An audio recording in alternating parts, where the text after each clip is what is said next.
I'm happy to welcome our speaker tonight, author Linda Pevac, who's also known as Emma Stevens. Linda is the author of two memoirs, The Gathering Place and A Fire is Coming. Linda is a U.S. domestic adoptee who writes from her experiences with adoption, dynamics in her adoptive family, experiences with search and reunion, and the impact trauma has had on her life. This past March, Linda was named as an Independent Author Award winner in Tucson's 2024 Festival of Books. Her second book, A Fire is Coming, was just named as a finalist in the 18th Annual National Indie Excellence Awards. Thank you for being here, Linda. I'll turn it over to you.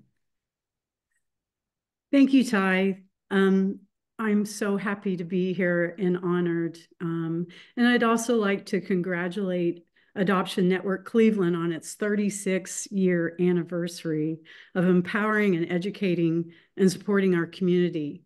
It is ironic to me to think what I was doing 36 years ago. That would have been around 85, 86, 87, and I was over my head deep in my first biological search for my family. And as you know, at that time, we did not have the methods of searching the way we do now. But being offered this platform to tell my story and share the gathering place with all of you is just a real privilege for me, and one I don't take lightly. And after I share with you, and you get a sense for my childhood, you might understand why this is so important to me to be able to tell my story uncensored and really without punitive consequences, because I was one of those adoptees that couldn't ever speak of it. So a little adoption info. I think Ty covered a little bit of it, but I'll just go ahead and say it again.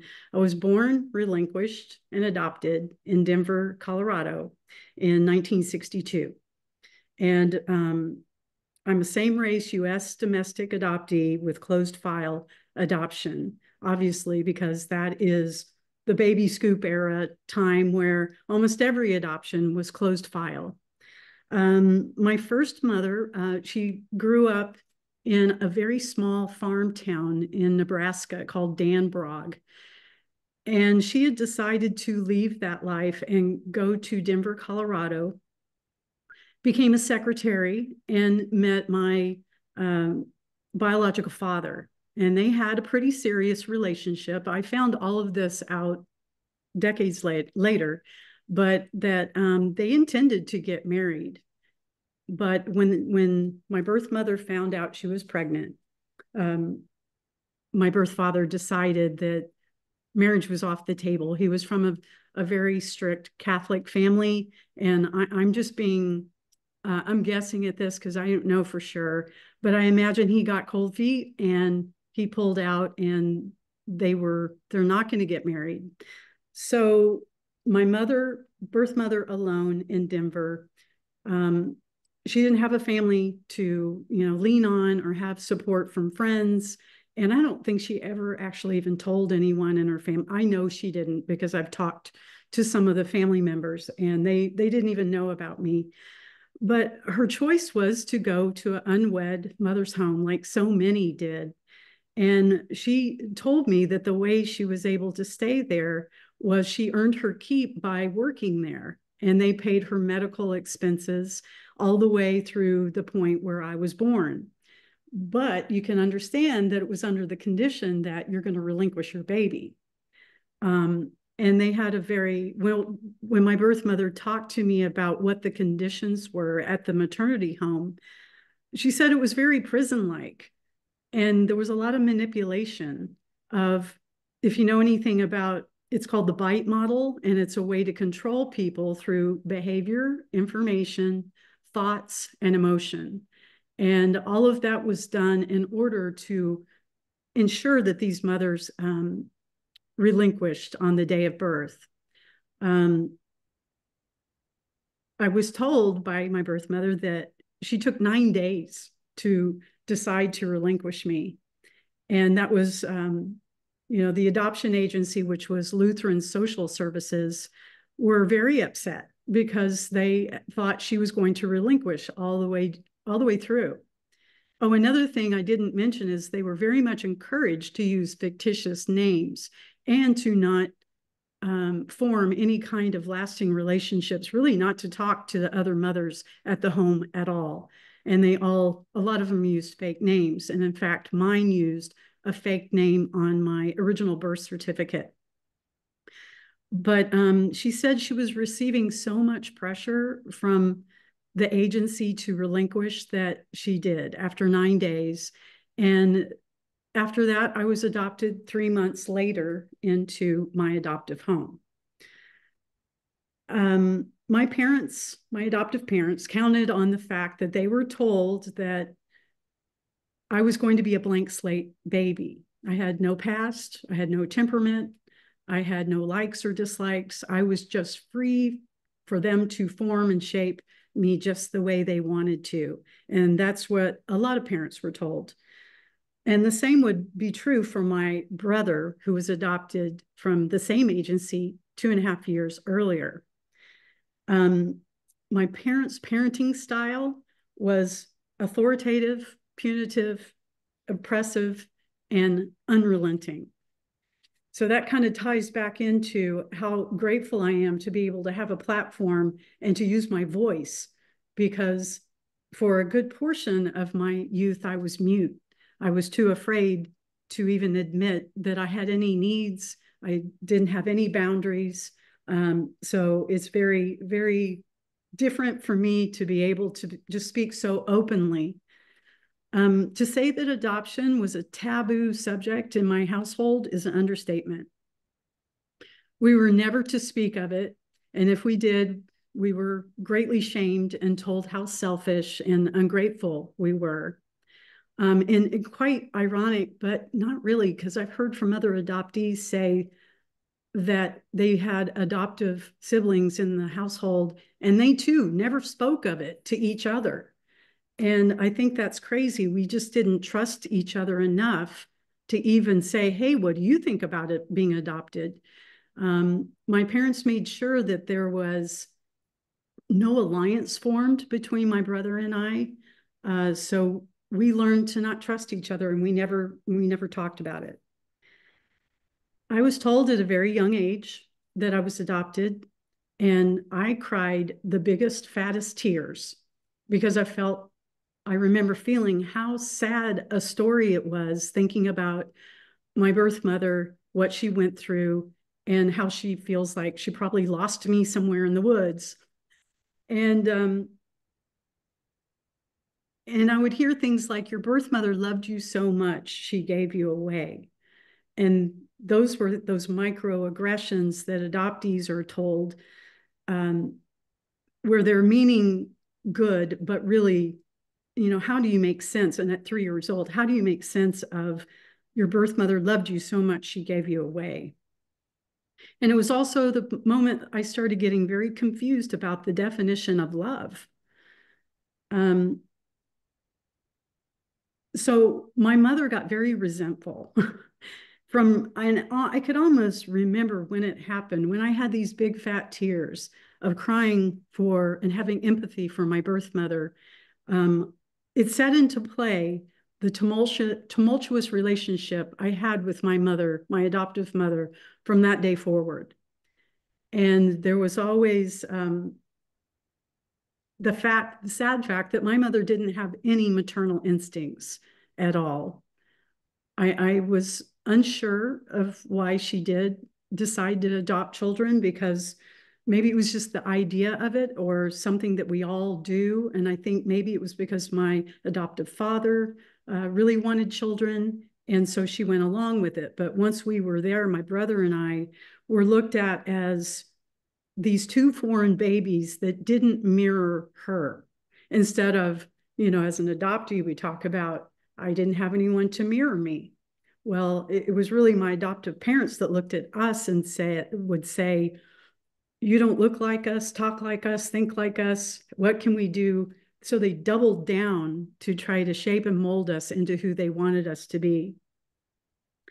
And I would have to say that it was at that point that I really understood my mom's unrelenting spirit of jealousy and resentment, which is very sad to say about your mother.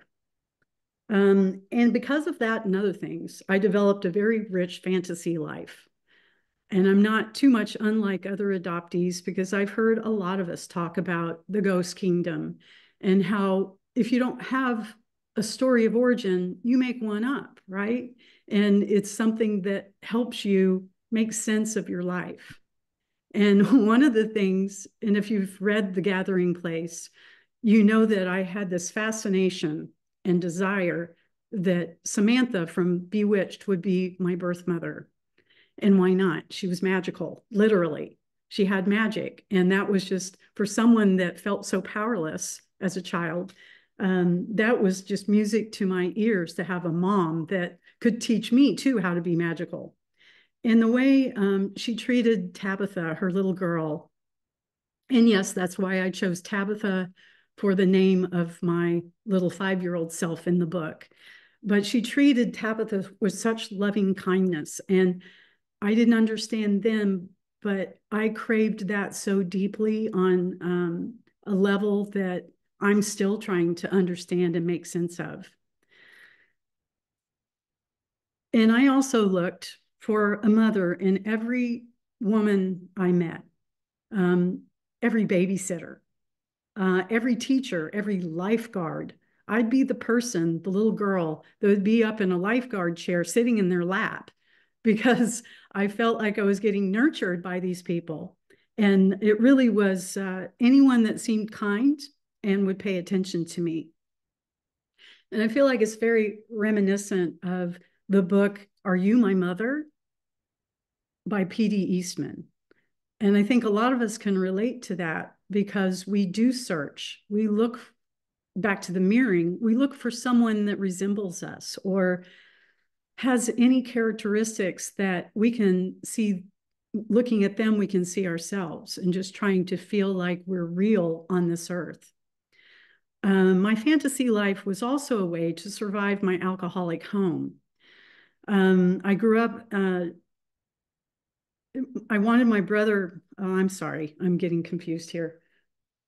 We were trying to ignore the fact that we had to tuck, duck, and roll all the time because home life was so chaotic and so unpredictable of how my parents would react at any given time.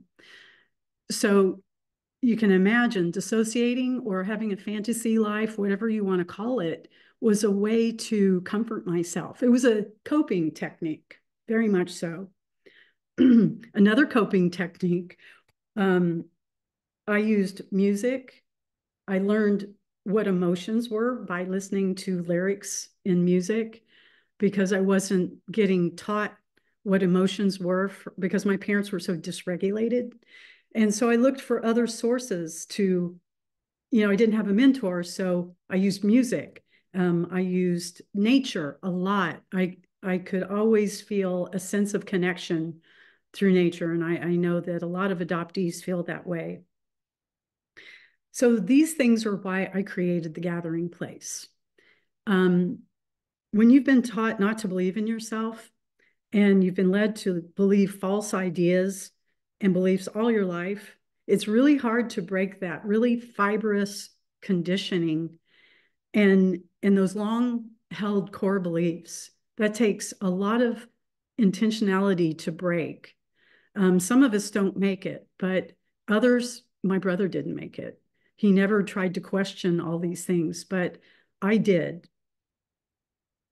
because they can be so insurmountable that you can possibly never make it out of that mindset.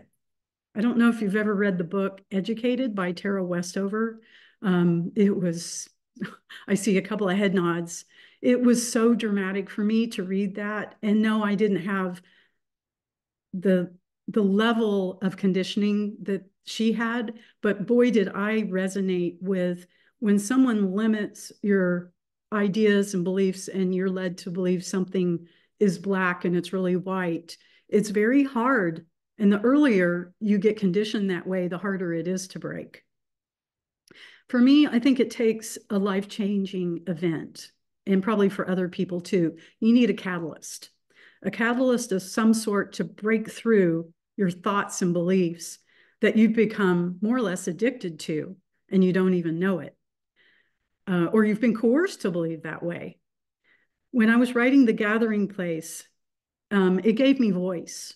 And yes, I used a pseudonym. And at that time, my parents, my adoptive parents, were still alive.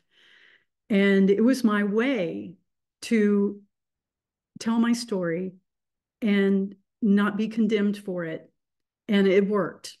I never, they have passed now, and they never found out that I wrote 2 books, which is unfortunate, but you know, it's just the way it was. I did not feel safe with them, even in adulthood. But when I was able to, I integrated my 2 names. And that was just probably last year, where Linda and Emma are now integrated. And Emma is my brand name. And I'll just share a little bit, because this is a common question people like to ask me. Where did you come up with the name Emma Stevens?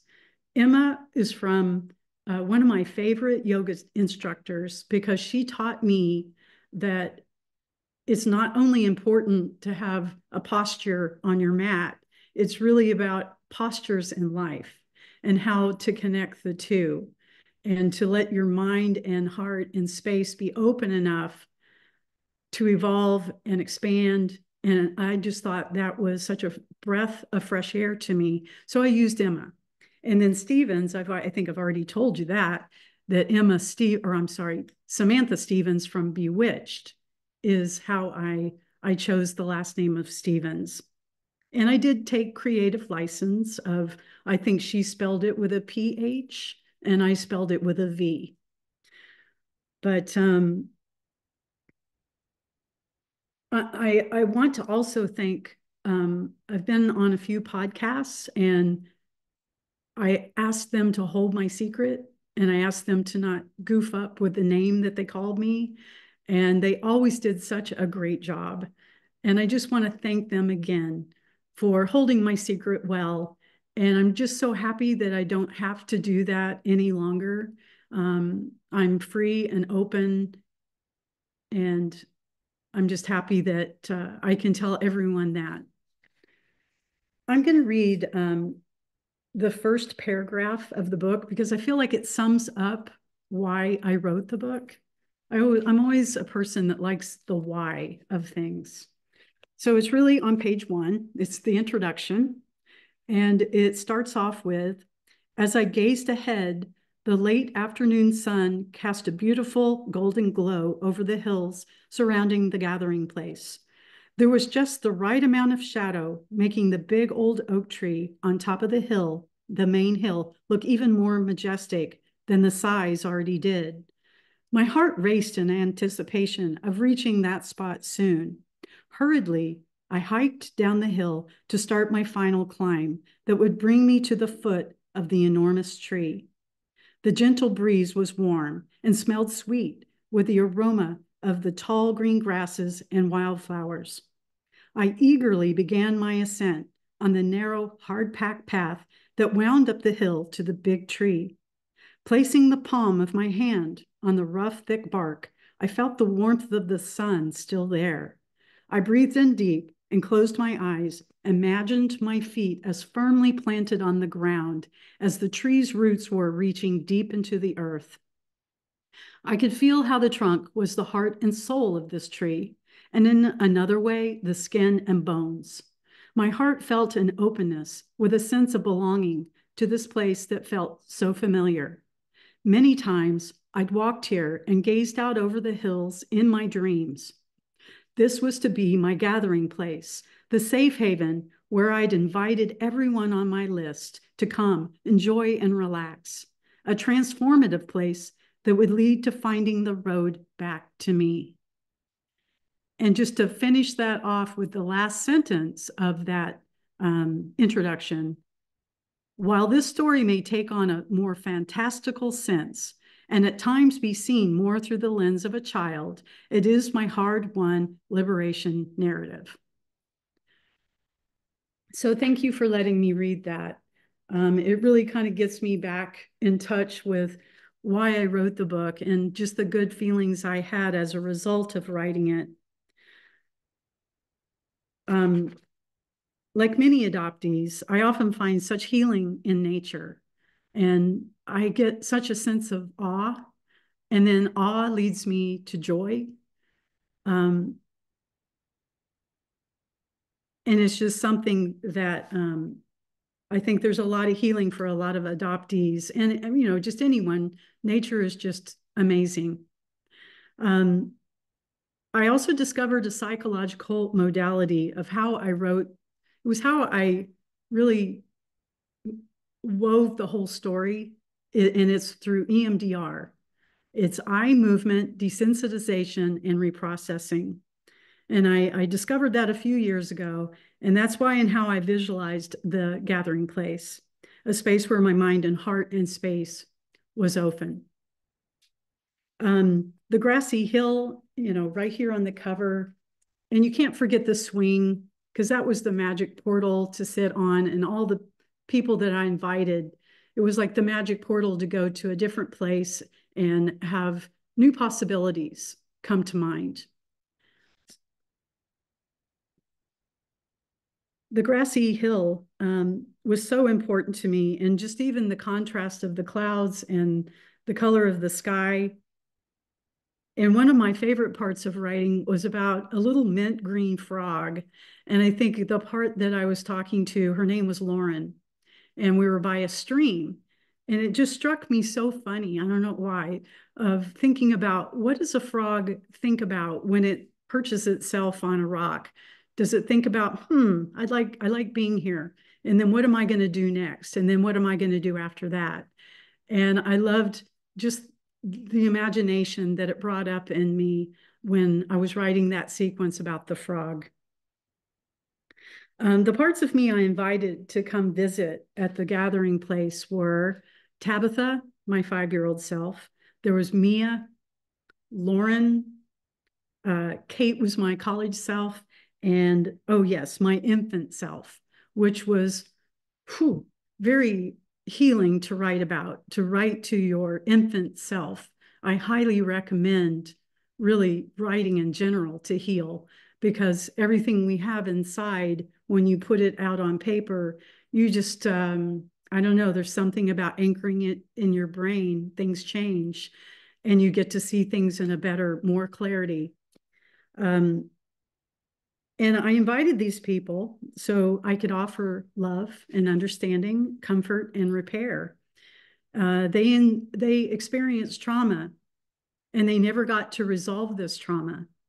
Now, as my adult self, I like to come to update them, and I still do this on a continuous basis. It's not like I have a conversation with one of my younger selves and that's a one and done.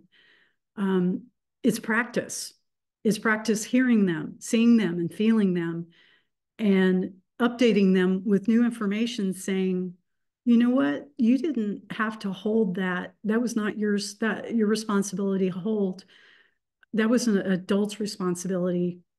All their feelings of inadequacy and whatever else, or even just the fact of being adopted. I often felt guilt and shame about being adopted, of them having to adopt me and not being their biological child. By the way, they never did have any biological children, so I never had to deal with that kind of dynamic. I can't imagine what that would be like, especially with emotionally immature parents, because I'm sure there would be some favoritism. So back to my parts that I invited to the gathering place, which is a safe place. And I was asked in therapy by my counselor, very certified ethical counselor that is EMDR certified, to think of a safe place, and a place where I felt like I had an open heart and a mind. And I came across the photo, and this is the photo right here. And I could just visualize everything happening under and around and in the swing of this tree.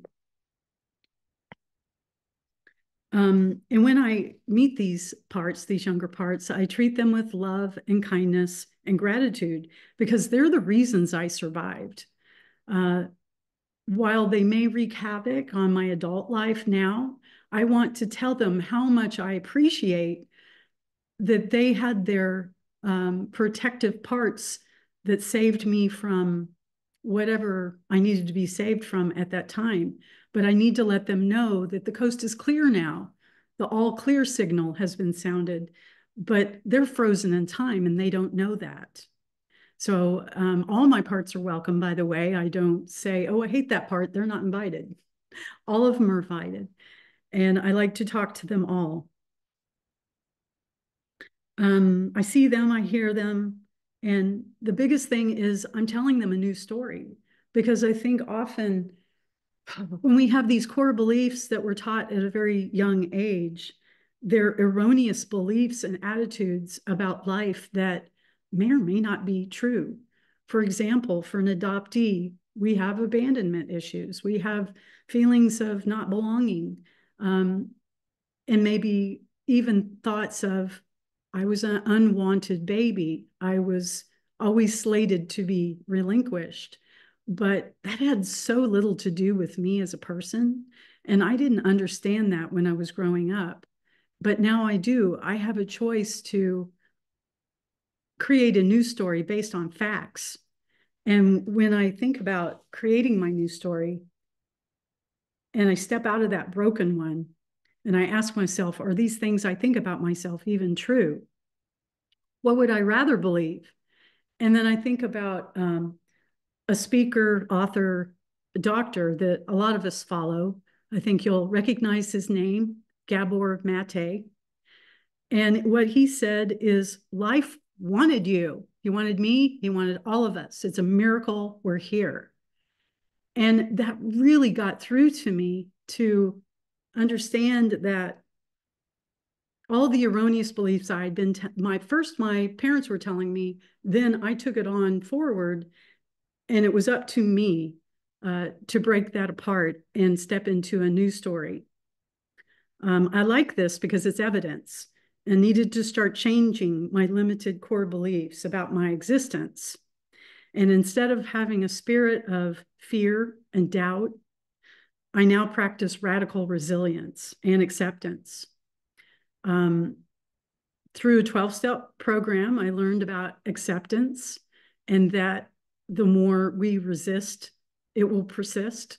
So, and the more uncomfortable I'll be if I don't accept my reality.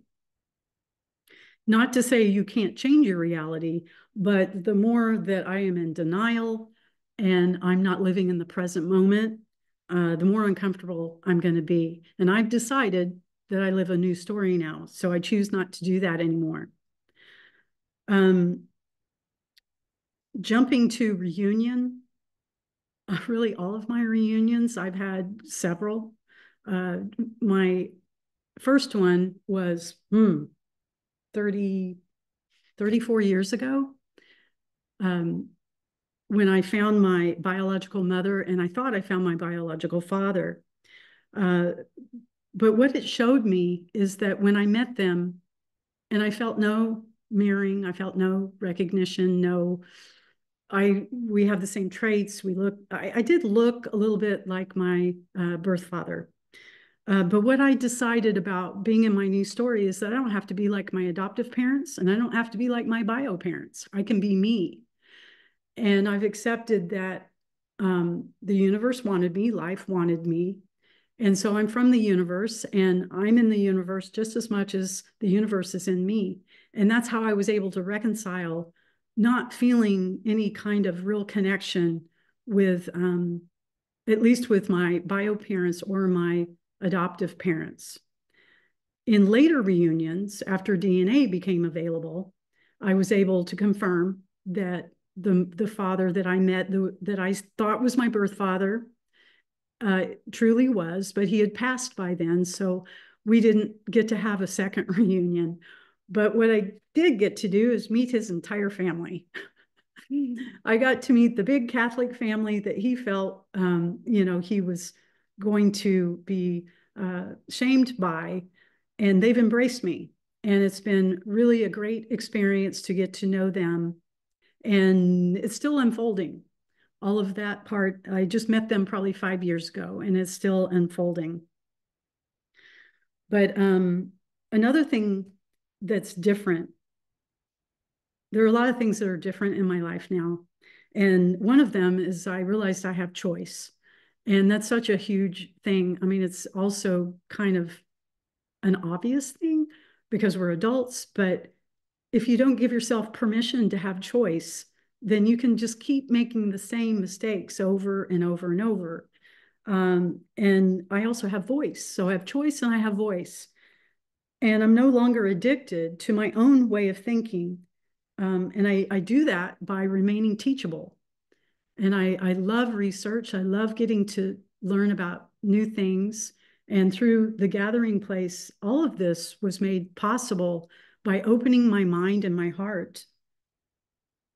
And even I'm on this eternal quest to experience awe in life. But I was also going to say, even in contrast, and maybe even especially in contrast, meaning that I want to not miss out on all the beautiful shades of gray. So meaning to say, I am no longer a black and white thinker. I was taught, I was conditioned to be a black and white thinker, but through my radical resilience, I was able to try to change that on a daily basis. It does take practice. I reconciled my complicated love for my adoptive parents to see them as my South Star, which doesn't exist. It's the opposite of following the North Star. And they showed me what happens to us when we don't, as people, individuals, do our interior work. And I feel we're all responsible to do that instead of clinging to feelings of entitlement, fear, resentment, and a failure to love ourselves so we can love others better. So that I say that to say that the complicated love I had for my adoptive parents who have now passed is that they gave me this boundary of where I know I don't want to go past. So if I hit this, I know North Star's that way. So that's huge in them giving that gift to me to know that where exactly I don't want to be. I guess I'd also like to say, and I'm going to talk a lot about this in my third book, is that my hope for all of us is that we can create our own gathering place and we can all practice radical resilience and acceptance and get to know all of our parts and tell all of our parts that we love them, we see them, we hear them. And it's just, I think it's the way that I've chosen to walk. And I would wish that for anyone that would listen. I think what I'd like to do now is I had great fun with all the research that I did for the book, that I have quotes on every chapter. And I love all the quotes in the book, obviously, because they're in the book.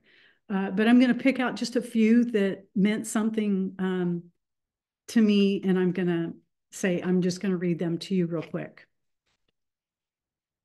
It's on the first, it's also in the introduction on the first page, and it's by Rob Bell, and he's the author of Love Wins. And it says, love demands freedom. It always has, and it always will. And when I read that, it hit me in between my eyes where that's the true definition of love, and how I got so skewed in thinking that love hurts, that when I love someone, they'll leave. And that's not the case. Love and freedom are linked together. It's all connected and everything belongs. And I think about that when I try to, be reflective with myself of, am I acting loving? Am I wanting freedom for this person, place, or thing? And that helps keep me in my lane, so to speak. So here's another one. It is on page 5. And It's by Ernio Rubik, who is the inventor of the Rubik's Cube. He's actually still alive. And his quote is, "Our whole life is solving puzzles." And as an adoptee, I think, you always see that symbolism of the missing piece of the puzzle. But for me, the Rubik's Cube, and it's also in the book, is this convoluted, impossible puzzle. I do know some people that know how to fix it and know how to solve it, but there's a methodology, and they've learned how to do that methodology to fix it or to solve it. But it was as if I were in my crib and someone handed me a Rubik's Cube at that young age and said, "Here you go, kid, figure it out. It's up to you. We're not going to help. You're not going to have any road signs. There's not going to be any mentors. Good luck." And so that's why I included that symbolism in my book. I was also going to say that what I found to be true about the Rubik's Cube, or just that symbolism, is that life is really, it's always going to be unstable. We're never going to be perfect. So what I like to think is I'm practicing unstable stability. So that keeps me flexible, and it keeps me yearning for more. And it also, the people pleasing that I had to develop to live in my house was incredible. But now I give myself grace. I am not perfect, and neither is anyone else. Here's another quote, and it's on page 20, and it's by Carl Jung, the Swiss psychiatrist. "Until you make the unconscious conscious, it will direct your life, and you will call it fate." That's going to be a lot in my third book, because I really am trying to practice my unconscious, trying to make it conscious. And that takes a lot of hard work, a lot of yoga work on your mat to think about how life is, what posture you're going to do in life. And here's the last one. It is by our favorite Brene Brown. "No one belongs here more than you." And that goes right back to when we learned that life wanted you. And that's the evidence. And then learning that no one belongs here more than you. You're not a burden. You can take up space. I really drank that into my soul, that that's more evidence that we do belong. Well, I think I'm ready for questions. We had a question. Can you repeat the quote about love? One of the first ones you said. Yes, it's by Rob Bell, and he's the author of Love Wins. He also has the Robcast, but it says, "Love demands freedom. It always has, and it always will." So that's a great double check way to see what your motivation is, what your intent is. Am I acting in love, or am I acting in some other way? So I find it very helpful. And I'm putting together a list, as you've been talking about different resources just for everyone in the room tonight, that we'll send out when we send our follow-up emails. So any links that you're mentioning or whatever, I'm keeping a little list. We can send that out to people for these references. Another question in the chat was asking if you could explain a little more about radical resilience. I'd love to. I think that we're born innately with a certain amount of resilience, but I also believe that you can nurture that and practice it and get much better at it and be intentional about not allowing things to bend you too much out of shape. And what I mean by radical resilience is that intentionality. It's the power you put behind it. It's the thought process you put into awareness that you have resilience. And then I think that just multiplies it. And that's what I mean by being radical, is that it's fueled. And if you think about things, awareness is key. I hope that explained that. To the group, if there's any questions you wanted to ask, feel free to go ahead and put those in the chat. Um, the other question was, say more about doing your own interior work. I love the way you phrase that. Um, and I found that that's something that I think has, I know personally, literally saved me. Um, how has that looked for you in doing that interior work, and how does that work affect your relationships in your life as you grow older and mature? And I think that, I'm sorry, could you repeat just that last part again?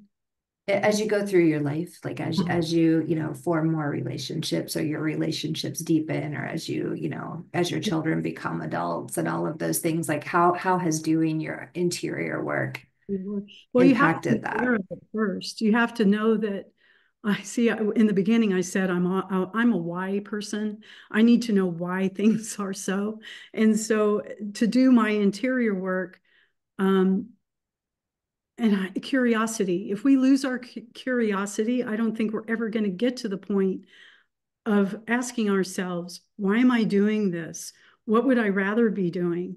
And all of that leads to expansion of doing your interior work of, am I okay being the way I am? Am I okay with what I've learned to be true, even though I'm hearing other things in life that are telling me that's not true? So even though I've had some unhealthy therapy in my life, if you read A Fire is Coming, you know what I'm talking about.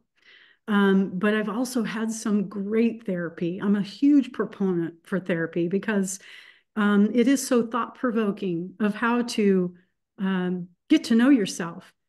And if you don't get to know yourself, and you don't see a reason why to do it, then you're not going to do your interior work. It's hard work. It's not easy. It's awkward. And you may have to change. Oh my gosh. You might have to do something that put away something that you were perfectly happy doing. But if you've made a choice, this is the new story I want to be in, then you have to filter everything through that of, I made the choice to do my interior work. And whether you do that with a mentor, or you do it through your own research, or you do it through, what other methods you think of, or therapy, then I think you get to evolve as a person. And I really, truly believe that's why we're here, is to keep evolving. There's another, the quote, towards the end of the book, the quote, maturity is the ability to joyfully live in an imperfect world. How did you learn to embrace the gray? And then if you could expand on the unstable stability concept. Well, to recognize the shades of gray, again, you have to be a willing participant. You have to be willing to say, wow, I might be addicted to my own way of thinking. And what if this opposing idea or way of life, maybe they have a point? Could I consider that? And so if you don't question yourself on that, you're going to remain in the black and white. But if you are a researcher and an explorer, an investigator, which a lot of adoptees are, then you keep wanting to know more and more. And for me, my momentum, just once I found out one shade of gray, then I was like, wonder what that next shade of gray is going to be, and the next and the next. And so then it became like this beautiful thing of where I didn't mind being uncomfortable, of being more accepting of others, of recognizing that I don't have all the answers. I'm going to stop and listen. I want to remain teachable. And then I'm trying to remember unstable stability.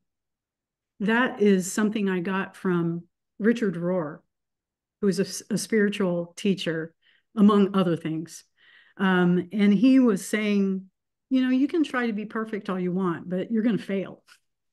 And you have to realize that life is broken. and it's unstable. Um, Everything is, and if things aren't changing, they're not growing. So unstable is kind of a good thing. But what we can do as an individual and a spirit and a person is we can try to remain stable as much as we can, but roll with the punches. And that's also where that radical resilience comes in, and acceptance, is that we're taking new data in all the time.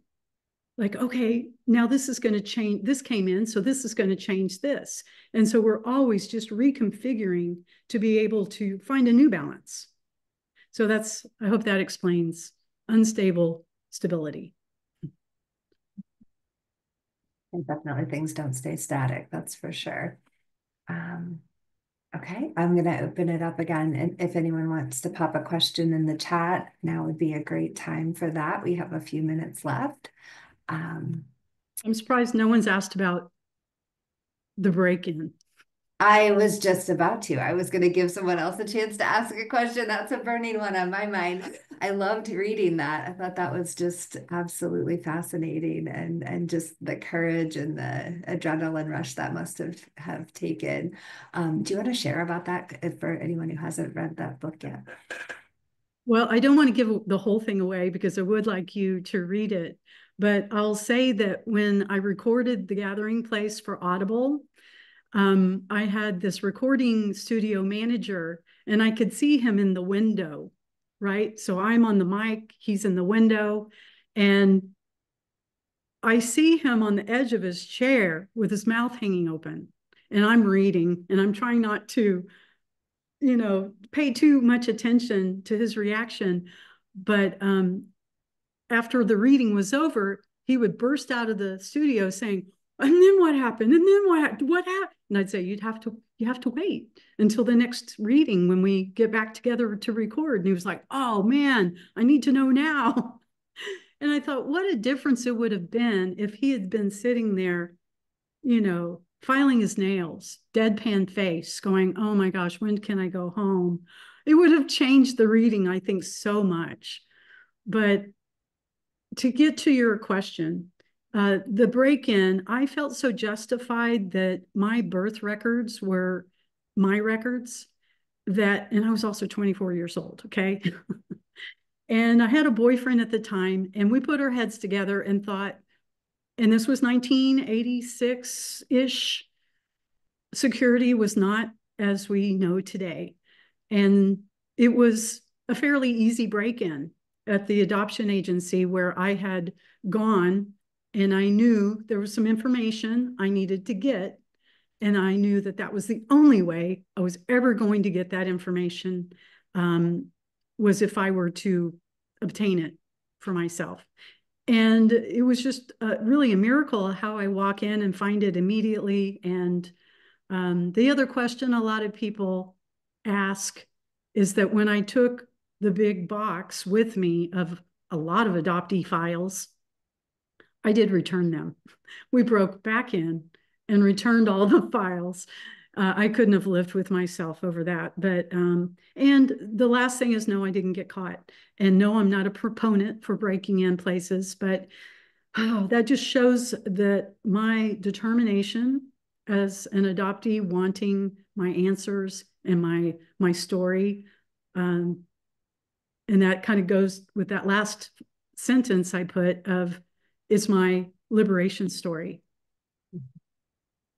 Well, and the fact that it's your information, and that's something that adoptees live with all the time, is not having access to their own information about themselves.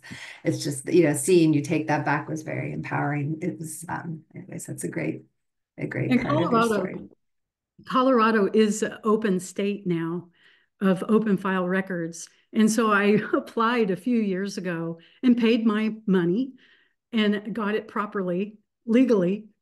So I have the one I stole and I have the one I bought. I thought that was very poignant and fitting. There was another question that came through the chat, asking about more about your relationship with yoga. How long Mm. have you been practicing? What brought you to it? What benefits did you find as an adoptee? Um, and how has it helped with, developing a relationship with yourself? Mm. Yes, I probably 10 years, maybe 15. Actually, I'm gonna no, it's been more like 20 that I've been doing yoga. And I'm also an exercise instructor. So I did a form of yoga called Payo. I taught that.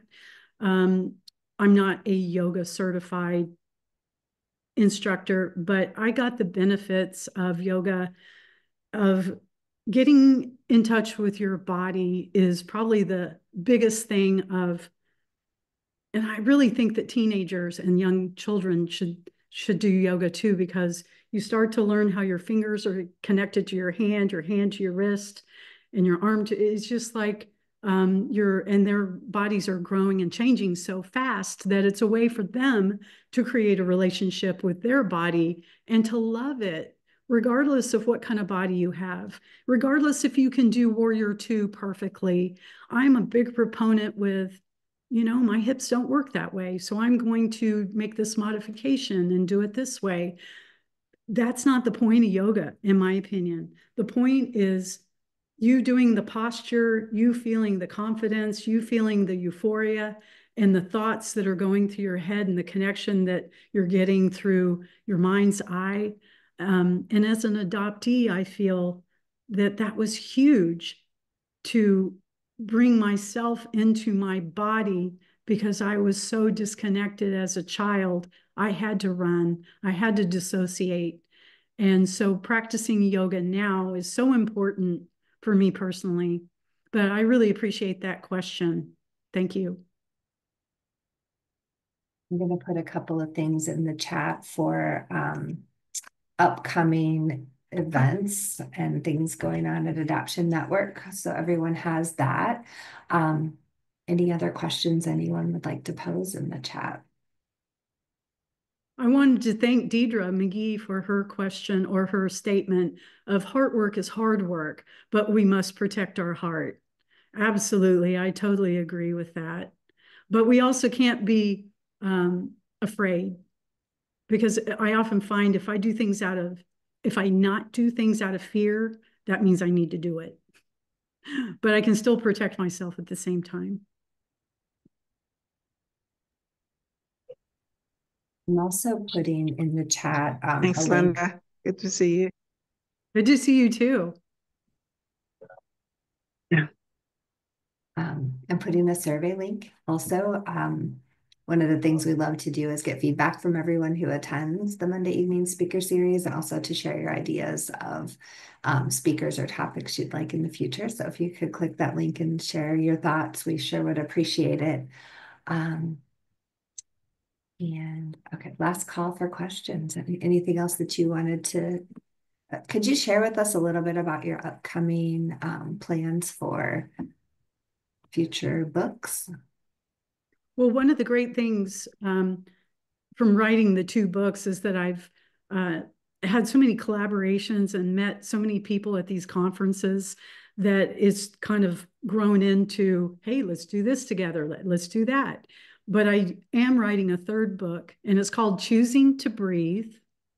And I know that sounds maybe a little ironic because we all breathe, but I'm choosing to breathe. And what I mean by that, and it's also a yoga reference, I'm choosing to inhale completely and take the time to exhale completely, where I never felt I had the ability or space to do that. And this book is going to be all about what I've found out to be true as an adult. And we're going to go back to the gathering place and figure a lot of stuff out. So I'm really excited for that reunion that'll happen at the gathering place. We'll have a trilogy coming up. We can read all three as a set. Yes. Great. I put the link farther up in the chat for the gathering place on Goodreads, and you can purchase that anywhere you buy books, or through Audible or all of the places. I encourage you to check it out. I did want to take a moment while we're all together and thank you for being here tonight. I want to share some of our upcoming programs for the Monday evening speaker series, including a panel discussion on adoption and suicidality led by Beth Syverson and other authors from her new book next week on Monday night. Also, we have Fred Nakora joining us on November 4th, talking about moving beyond awareness.